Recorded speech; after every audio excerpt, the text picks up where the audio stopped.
اب میں اسے ایک ایموشن کے اوپر بات کروں گی جو ازدواجی زندگی کا حسن خراب کرتا ہے. اس ایموشن کو کہتے ہیں غصہ. غصہ ایک قدرتی جذبہ ہے جو ہر انسان کے اندر پایا جاتا ہے. بقول ارسطو کے ہر انسان غصہ کر سکتا ہے، لیکن کسی صحیح بات پر، مناسب وقت پر اور مناسب انداز میں صحیح انسان کے سامنے غصے کا اظہار کرنا ہے. اور یہ سمجھنا کہ میں جو بات کر رہی ہوں یا کر رہا ہوں، کیا میں صحیح انسان کے سامنے کر رہا ہوں، صحیح وقت پہ کر رہا ہوں، صحیح انداز میں کر رہا ہوں، صحیح الفاظ کے ساتھ کر رہا ہوں. کیا ہم اپنے ایموشن کا اظہار کرتے وقت ان چاروں چیزوں کا خیال رکھتے ہیں؟ صحیح انداز، صحیح الفاظ، صحیح وقت، صحیح انسان.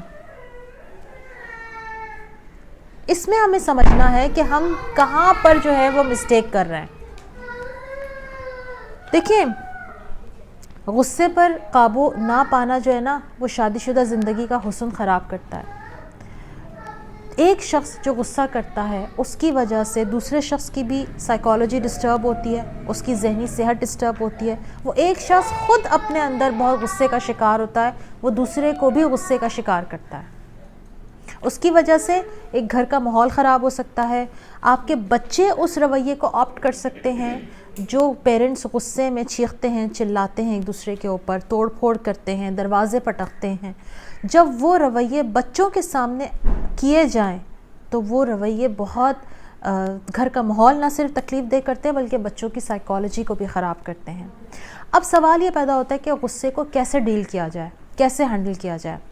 کہا یہ جاتا ہے کہ آپ نے اگر کسی چیز کو، کسی رویے کو ختم کرنا ہو تو اگر آپ اس کو اگنور کرنا شروع کر دیں تو وہ رویہ بخود ختم ہو جاتا ہے. یعنی اگر آپ سامنے والا اگر آپ کے سامنے کچھ غصے کا اظہار بہت زیادہ کر رہا ہے تو آپ نے کرنا کیا ہے کہ آپ نے اریٹیٹ ہونے کے بجائے اور کوئی ریاکشن شو کرنے کے بجائے آپ نے اس کو اگنور کرنا ہے، اس کے غصے کو نظر انداز کرنا ہے. یعنی ایک رویہ کیا تھا کہ آپ نے اریٹیشن کا اظہار کیا، فرسٹریشن شو کی، آپ بھی غصے میں چیخنے لگ گئے، دوسرا تو چیخ ہی رہا تھا، ہم بھی غصے میں چیخنے لگ گئے.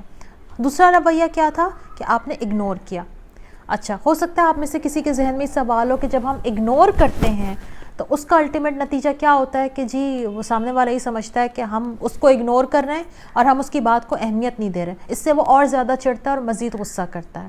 آپ ایک جب رویہ اپنا لیں گے اور آپ مسکراہٹ میں اس کا جواب دیں گے اور اس طرح سے کہ آپ سامنے والے کو کسی چڑ میں مبتلا نہ کریں، تو بھی بہت پاسبلٹی ہے کہ اس کا سامنے والے کا غصہ جو ہے وہ ٹھنڈا ہو جائے گا. دوسرا طریقہ یہ اختیار کر سکتے ہیں کہ کسی مناسب وقت کو دیکھ کر وہ جس بات پر غصہ چل رہا تھا اس کے اوپر کسی اور مناسب وقت میں بیٹھ کر بات کی جائے. گفتگو سے آسان حل تلاش کرنا بہت آسان ہوتا ہے. ہم کہتے ہیں ہم لڑائی کے ذریعے اس آسان حل کو تلاش کریں گے. اصل میں ہم نے نا چیزوں کو بہت زیادہ خود ہی اپنی زندگی میں کمپلیکیٹڈ کر لیا. ہمیں یہ سمجھ ہی نہیں آتا کہ ہم کیا کیا چیزیں بہت آسانی کے ساتھ گفتگو کے ذریعے حل کر سکتے ہیں. ہمیں لگتا ہے کہ جب تک لڑائی نہیں ہوگی نا وہ مسئلے کا حل نہیں نکلے گا. لڑائی ہر مسئلے کا حل نہیں ہوتا، فائٹ کرنا ہر مسئلے کا حل نہیں ہوتا، آرگیو کرنا ہر مسئلے کا حل نہیں ہوتا. اچھا، آرگیو کرنے کے پیچھے بھی کیا نفسیات ہوتی ہے؟ آرگیو کرنے کے پیچھے بھی نفسیات ہوتی ہے کہ میں ان کو بتاؤں کہ میں صحیح ہوں، آپ غلط ہیں، میری غلطی نہیں تھی.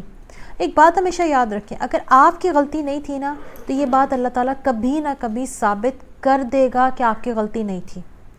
آپ ثابت نہ بھی کریں تو اللہ تعالیٰ آپ کا ہاتھ ضرور پکڑتا ہے اور آپ کو معصوم ضرور ثابت کرتا ہے، بے گناہ ضرور ثابت کرتا ہے.